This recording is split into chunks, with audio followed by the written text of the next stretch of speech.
Assalamualaikum warahmatullahi wabarakatuh. Perkenalkan, nama saya Riki Pasakardila. Di sini saya akan menjelaskan tentang pedoman pengawasan syariah dari kelompok 13.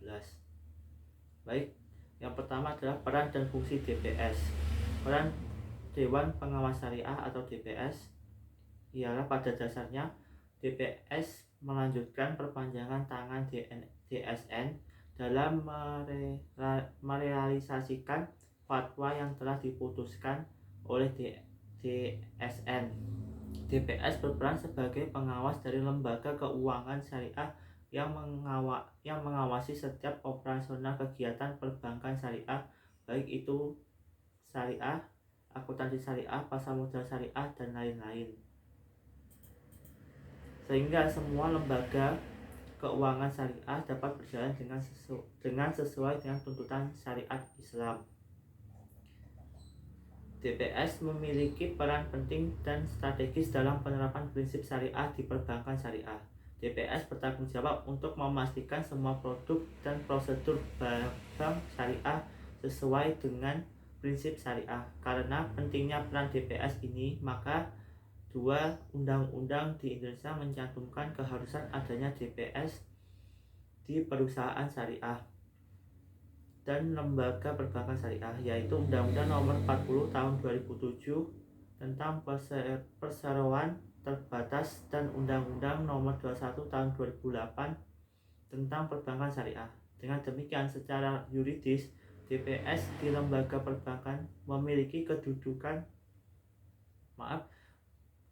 DPS di lembaga perbankan menduduki posisi yang kuat karena keberadaannya sangat penting dan strategis.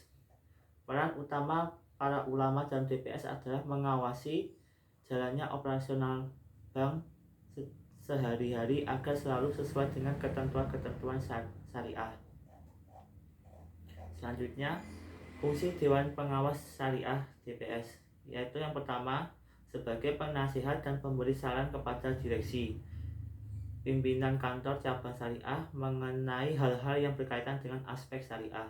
Yang kedua, sebagai mediator antara bank dengan DSN dalam mengomunikasikan usul dan saran pengembangan produk dan jasa bank memerlukan kajian dan fatwa dari DSN. Yang ketiga, sebagai perwakilan DSN yang ditetapkan pada bank-bank syariah. Selanjutnya, tugas Dewan Pengawas Syariah antara lain: satu, mengawasi jalannya lembaga keuangan syariah sehari-hari agar senantiasa sesuai dengan ketentuan-ketentuan syariah. Yang kedua, membuat pernyataan secara berkala bahwa lembaga keuangan syariah yang diawasinya telah berjalan sesuai dengan ketentuan syariah. Yang ketiga, meneliti dan membuat rekomendasi produk baru dari lembaga keuangan syariah yang diawasinya. Yang keempat, bersama komisaris dan direksi mengawal dan menjaga penerapan nilai-nilai Islam dalam setiap aktivitas yang dilakukan oleh lembaga keuangan syariah. Yang keempat, masalah yang kelima, melakukan sosialisasi kepada masyarakat tentang lembaga keuangan syariah melalui media-media yang sudah ada dan berlaku di masyarakat. Selanjutnya, mekanisme pengawasan DPS. Mekanisme kerja DPS bagaimana yang tertera dalam pedoman dasar DSN yang sebagai berikut. 1. Melakukan pengawasan secara periodik pada lembaga keuangan syariah yang berada di bawah pengawasannya.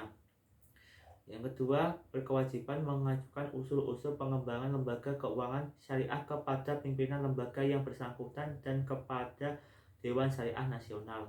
Yang ketiga, melaporkan perkembangan produk dan operasional lembaga keuangan syariah yang diawasinya kepada DSN sekurang-kurangnya 2 kali dalam 1 tahun anggaran. Yang keempat, merumuskan permasalahan-permasalahan yang memerlukan pembahasan DSN. Selanjutnya, pedoman pengawasan Dewan Syariah.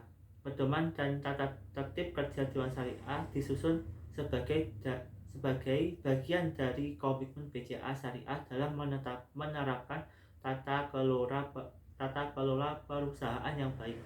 Dewan Pengawas Syariah sebagai salah satu organ bank umum syariah menjadi unsur penting dalam menerapkan prinsip-prinsip good corporate governance tentang tugas dan tanggung jawab, independensi, transparansi, dan ketentuan yang mengatur anggota Dewan Pengawas Syariah adalah menjadi bagian dari komitmen BCA Syariah dalam menerapkan tata kelola perusahaan yang baik. Yang selanjutnya, tata cara pelaporan hasil pengawasan. Laporan hasil pengawasan Dewan Pengawas Syariah wajib disampaikan oleh bank kepada Bank Indonesia paling lambat 2 bulan setelah periode semester berakhir. Yang dimaksud dengan semester adalah periode 6 bulanan yang berakhir pada bulan Juni dan Desember. Laporan hasil pengawasan Dewan Pengawas Syariah memuat hasil pelaksanaan tugas dan tanggung jawab Dewan Pengawas Syariah selama 1 semester. Selanjutnya,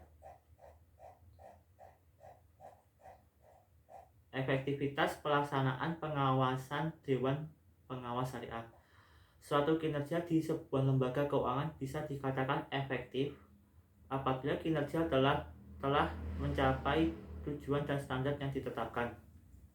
Standar pekerjaan adalah sejumlah kriteria yang menjadi ukuran dalam penilaian kinerja Dewan Pengawas Syariah yang dipergunakan sebagai pembanding dan hasil pelaksanaan tugas-tugas dari suatu pekerjaan atau jabatan. Pemeriksaan atau penilaian ini dimaksudkan untuk menentukan sampai seberapa jauh dari sistem yang telah ditetapkan dapat diandalkan kemampuan untuk memberikan keyakinan yang memadai bahwa tujuan dari sasaran dapat dicapai secara efisien dan menentukan struktur tersebut sudah berfungsi seperti yang diinginkan. Baik, itu tadi penjelasan dari saya tentang pedoman pengawasan syariah. Apabila ada kurang lebihnya mohon maaf. Terima kasih. Wassalamualaikum warahmatullahi wabarakatuh.